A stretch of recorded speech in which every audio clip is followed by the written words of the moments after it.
Morning, all. All right, so I'm just kidding. Although for many people watching this, it will be morning for you guys. It is no longer the night before. So this is where ESPN's idea of, hey, let's make these games 8 o'clock Eastern starts. I wonder if ESPN watched how long this game went and was terrified by it. Because honestly, they've scheduled around everything, and this one going as late as it did, I'll be interested to see how the ratings did overall. So yesterday, this game got started. It was Bobrovsky versus Anderson. Now, it's not yesterday for me. It was yesterday for plenty of people who watched this. Cousins is denied and close. Good energy by both teams early. And I have to say, the energy level all the way through this game was high. We have talked a lot about long games and how the game gets really sloppy and really, slow. I didn't really see that tonight. I know Mike Milbury's somewhere rolling around, screaming, yelling, and throwing things because this game kept going, but good for him. So Ekblad has a blast that's blocked and cleared. Nason has a shot that's held. The shots are 3-1 Panthers at 2.5 minutes.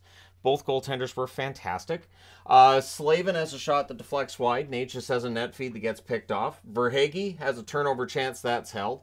The Canes press are kept to the outside. Montour is denied. The Canes rush. Mark Stahl has a shot that's saved. The rebound is cleared. Jordan Stahl then had a backhand that was saved. Kokaniemi tips one wide. The Panthers rush. Duclair fires one high. Duclair was all over the ice tonight, just could not bury that. Lomberg with a sharp angle shot, that saved. A delay game call, yes, they talk about it, and the Canes get the first power play. Natchez fans on one, it's cleared. Burns has a shot that saved. The rebound's cleared. The power play's killed off. 2 shots for Carolina on their power play. Nason to Aho, that gets picked off. Barkov's then denied from the slot. The Canes clear. Lusterina to Eric Stahl, near miss there. Then there's a post for Aho on a 2-on-1. Things get pushy on a hold by Bobrovsky. With 2:16 left, the Canes go back to the power play. They cycle. We get 1:22 of 5-on-3. Maurice not happy with the call. Paul Maurice was very vocal tonight. During the regular season, I think he probably would have got a bench minor for some of it, but during the playoffs, they just kind of let it slide. Jarvis is denied. Gudis clears. Aho has a shot that saved. The Canes cycle, and then just after the 5-on-3 ends, it is Jarvis who scores on the power play. So it's a 5-on-4 goal from Aho and Burns at 19:48 again. Paul Maurice unhappy. It's 1-0 Carolina after 1. Second period, good early pace, few whistles. And here's the funny part. Watching this game through the first and early second, I thought, well, this will be done early. I'll have an early night. No. So Burns has a shot deflect wide. There's a net feed to Stastny. That gets blocked. Power play for the Panthers. Jordan Stahl then with a shorthanded rush. He fires high. Canes cleared out again. The next clear was actually by Freddie Anderson. The power play's killed off.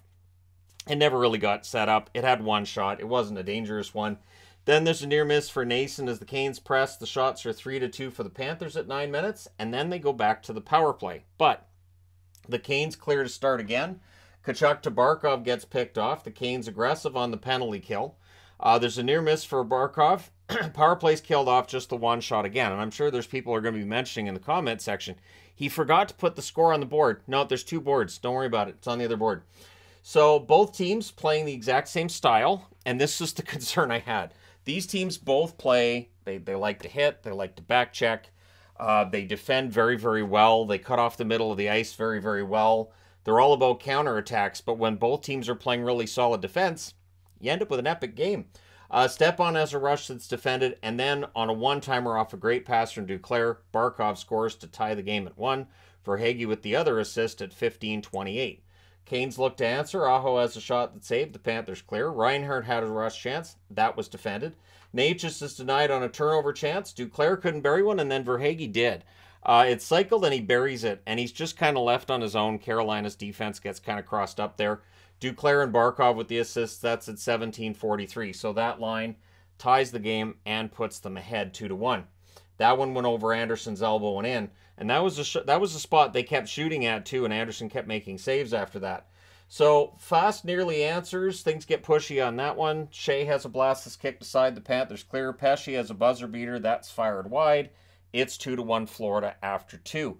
Third period, early jump for the Canes. Things get pushy on a hold by Bobrovsky. Shea fires one wide. Ekblad prevents a goal. We wouldn't have gone 20 hours with this if that one had gone in. Drury has a batted shot that gets blocked. The Panthers rush. Kokaniemi had a wraparound that's held during a delayed penalty. Bennett A second penalty of the night for him. The first one was the delay of game. Kane cycle, Forsling clears, and then a tic-tac-toe play ties it up on the power play. Nason scores from Jarvis and Natchez at 3:47. So that means the Canes power play came through 5-on-5. It did not come through for them tonight. So Jordan Stahl's denied as the Canes look for the lead. The crowd sang the lyrics to Get Low, that old song. It's an old song now, but some of the lyrics I think are kind of inappropriate. And I'm pretty sure the crowd was singing the appropriate lyrics. So good on them. So the shots are 8-1 for the Canes at 6.5 minutes. It didn't get much better for Florida from there. Slavin fires one wide. The Panthers rush. Martinook has a shot that gets blocked. Bennett had a rush chance that was defended. Natchez is denied on a breakaway. The Canes press. They can't get it to the net. Chatfield fires one wide. Ghost breaks up a rush by Florida. Natchez has a net feed. That's picked off. The fans call one. The referee doesn't. Strong back checking by the Panthers as overtime's already looming in this. Montour fires one wide as the Panthers press. Then Montour couldn't bury one. The Canes clear in the final minute while the ref "you suck" chant gets going. But we're going to the first overtime. First overtime, Burns has an early shot that saved the Panthers rush. Bennett had a chance that was saved as well. Montour has one that's kicked aside, and the Canes ice it. There was a lot of icings in this game. I thought it was noteworthy. Neither of these teams scared to just ice the puck. Again, both of these teams play pretty darn near the exact same game. So Gostisbehere has a shot that's held. The Panthers score, but it's goalie interference on review. And the reason why, and Maurice is really super happy with this goal being called back, while fans were ready to leave to the exits. This was only 2.5 minutes into the first overtime.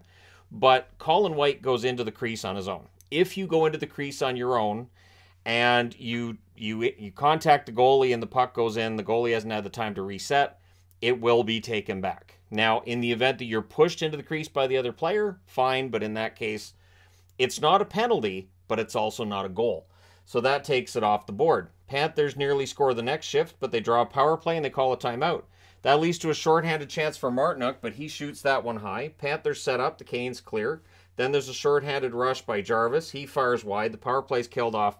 No shots on that one. Lomberg has a shot that's held. We get some pushing there. Jarvis to Aho gets defended. Bobrovsky holds. Drury has a shot that's saved. The Panthers clear.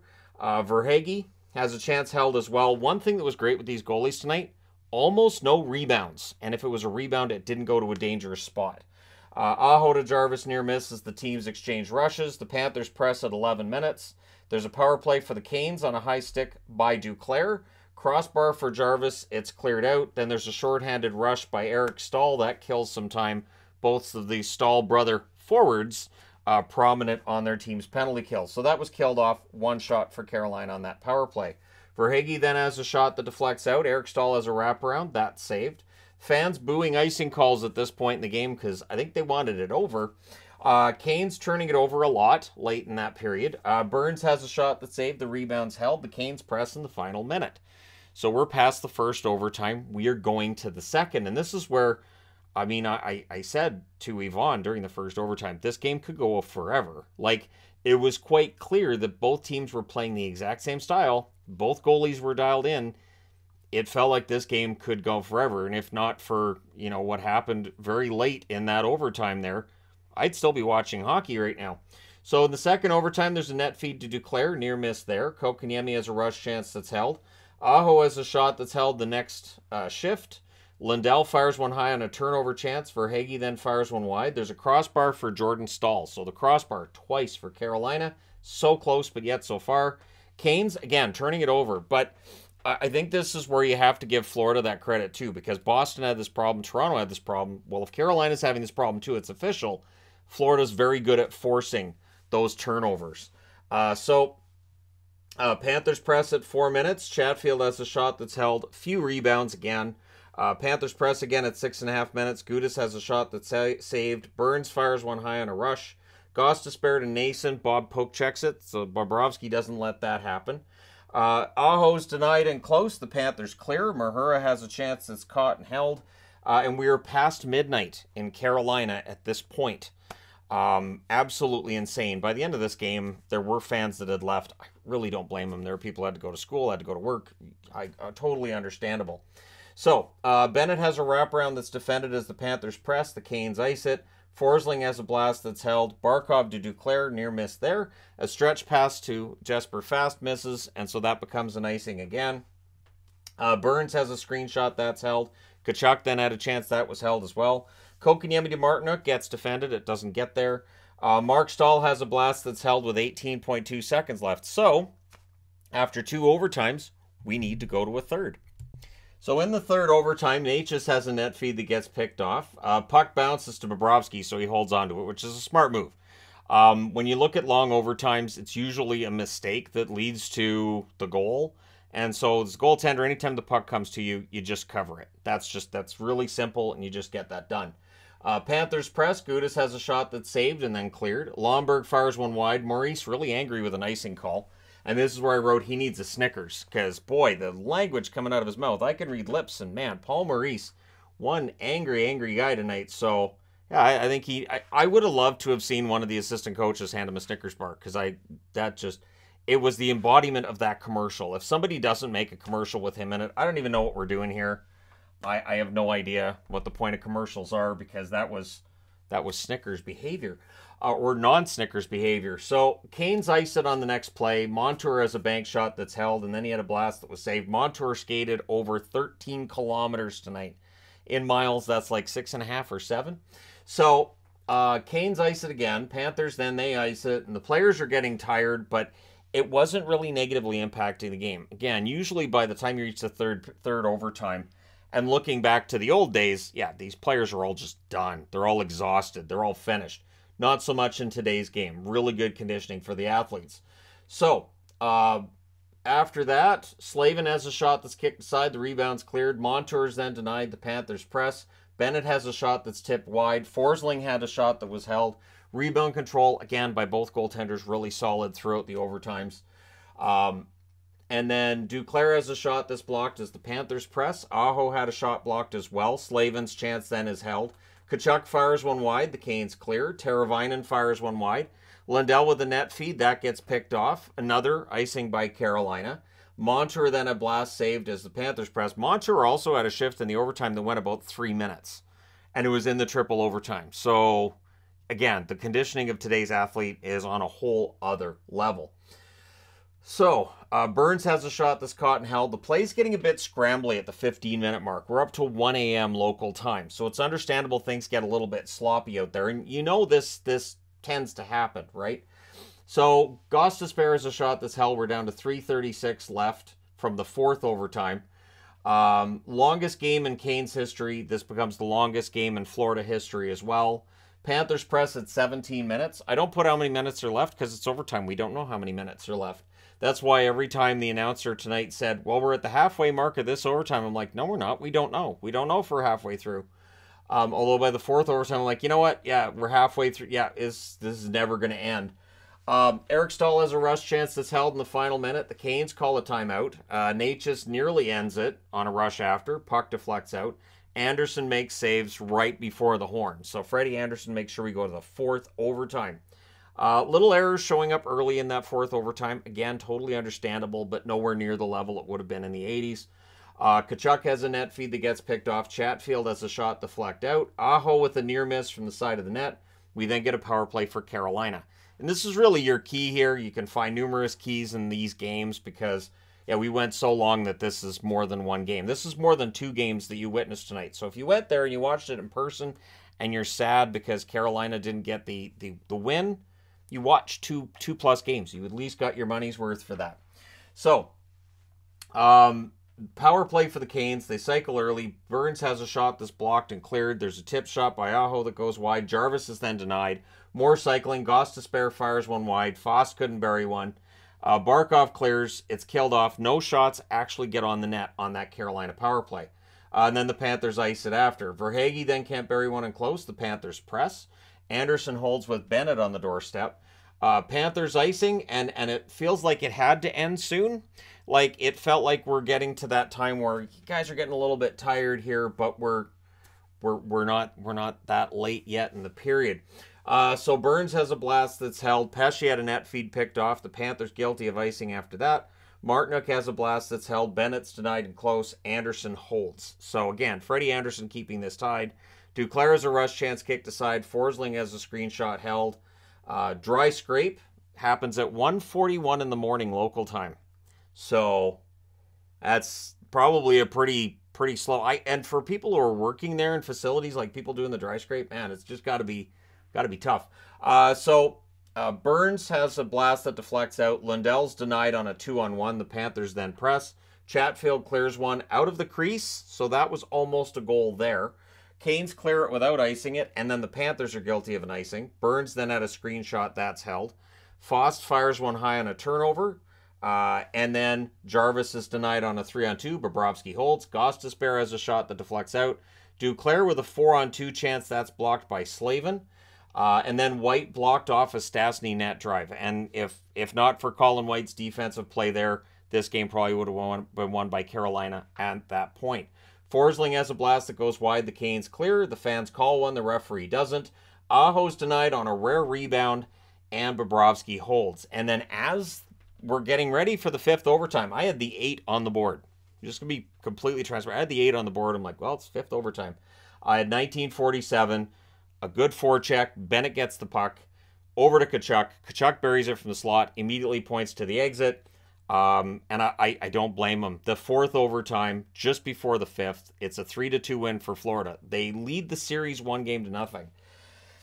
This feels major. Like, I understand that it's only one game, but these long, epic games like this, it can really turn a series early even.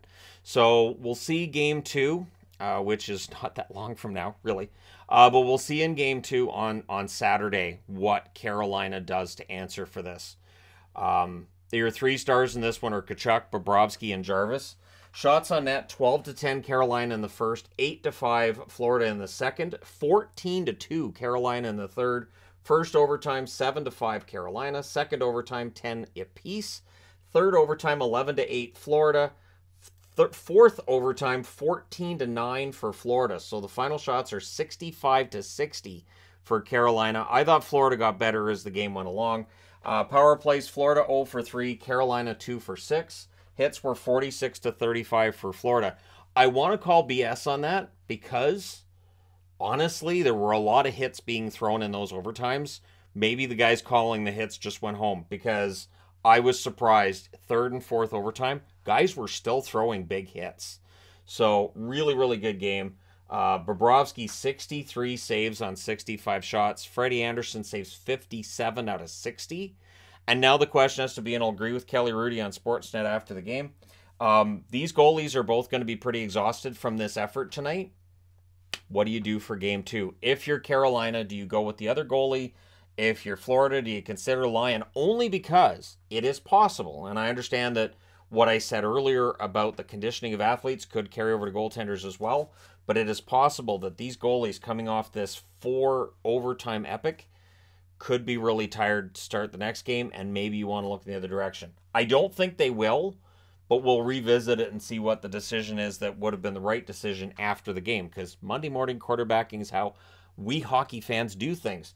So, ice time, huge. Ekblad, 52 minutes and 10 seconds. Forsling, 56 minutes and 10 seconds. Montour, and I got these all off the app, so these may be low, to be honest. 57 minutes and 27 seconds for Montour, who skated a lot. On the Carolina side, Burns, 54 minutes and 43 seconds. He did everything he could in this. And Slavin, great defensive plays by Slavin, 51 minutes, 41 seconds. And yeah, we get back at this on Saturday night.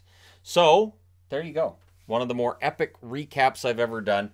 My wife asked as well, she said somebody in the Discord was asking if this is the longest game I've ever watched with the channel. I'm going to say yes. I'm going to go out on a limb and say yes. I can't remember a 5 overtime game I've covered in the existence of this channel. And yeah, I will say this too. At the start of this game, I realized that if I didn't have a channel and if I was just a casual hockey fan, I probably wouldn't have been watching this. I'd probably been like, Florida, Carolina. It's, you know, I'm kind of hockeyed out. But the reality is I would have missed a really good game. So for people who are really on the fence, like, I don't care, it's all the Sunbelt teams, you missed a really good game if you didn't watch it. This was really solid hockey. And again, right into that 4th overtime. So No shade towards Carolina or Florida in this game. This was absolutely phenomenal. It's a shame somebody had to lose, and now we'll see how things carry over into game 2. Let me know your thoughts in the comment section below. As always, don't forget to hit like and subscribe. If you're browsing your way through, you just happened upon this video. Thank you guys so much for watching, for all your support. I will talk to you again soon.